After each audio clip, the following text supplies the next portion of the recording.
santé pour vérifier tout d'abord le dispositif sanitaire mis en place par l'État pour la prise en charge physique et psychologique des enfants vivant avec le VIH-Sida.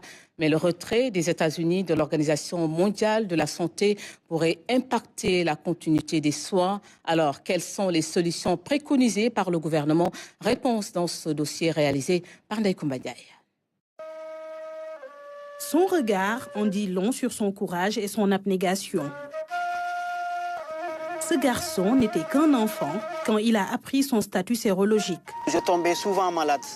Donc, à un moment, mon père, celui qui m'a eu dans sa maison, m'a directement orienté avec ma tante parce que j'avais aux alentours de 7 ans, 8 ans, au niveau de l'hôpital Albert Royer de Fann. Il y avait des tests à faire, dont le dépistage du VIH. Il s'est avéré que j'étais séropositif. Mais étant donné que j'étais encore petit, je ne pouvais pas recevoir l'information parce que la loi l'interdit au niveau de l'ONU-SIDA. Donc, ils ont dû me préparer jusqu'à l'âge de 13 ans, voire 14 ans, pour me faire l'annonce. Il a fait de la sensibilisation et de la lutte contre la stigmatisation sa mission.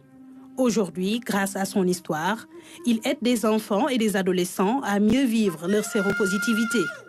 J'en côtoie minimum 300, voire même au-delà. Donc, à chaque fois, j'essaie de faire de mon mieux pour les accompagner parce que moi, je me suis fait un pari. Le pari que je me suis fait, je me suis dit que moi, à un moment de ma vie, si j'en suis arrivé à ce niveau, parce que j'ai été accompagné, au fond de moi, je dois puiser toute l'énergie pour accompagner ces derniers. Selon le dernier rapport du CNLS, environ 3 443 enfants sont porteurs du VIH au Sénégal. 1 481 sont pris en charge actuellement. Le programme est très bon à travers les services de santé que le gouvernement met en place, à travers l'accompagnement, la mise sous ARV, parce qu'il faut noter aussi que le ARV est gratuit. Et donc c'est l'État du Sénégal qui paye ça.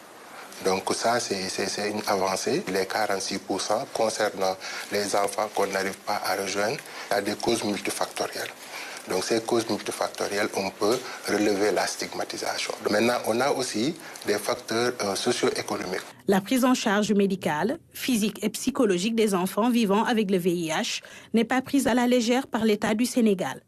Un protocole est mis en place dans différentes structures sanitaires. Les médicaments que nous avons aujourd'hui sont très puissants, mais il y a toujours des risques de mutation, donc d'apparition de résistance lorsque les antirétroviraux sont pris de façon irrégulière. Et c'est ça maintenant le problème avec les adolescents.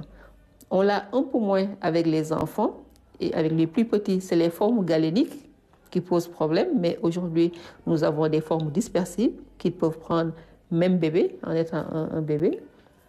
Mais il faudrait en ce moment-là qu'il y ait la disponibilité permanente des parents. On sait qu'il n'y a pas beaucoup de psychologues dans les régions. Maintenant, on a opté donc de former les assistants sociaux, les médiateurs, justement qui font un travail extraordinaire par rapport au volet accompagnement psychologique. Souvent, on associe dans cette prise en charge le parent pour qu'il puisse on peut comprendre qu'il va de l'intérêt de l'enfant pour ce qu'il connaisse très tôt en fait son statut. Et donc ça se fait de façon graduelle pour qu'à 12 ans, l'enfant puisse connaître son statut et pour qu'il puisse un peu s'impliquer davantage dans sa prise en charge. Le retrait des États-Unis de l'OMS et le gel annoncé des financements de l'USAID posent la problématique de la continuité des soins au Sénégal.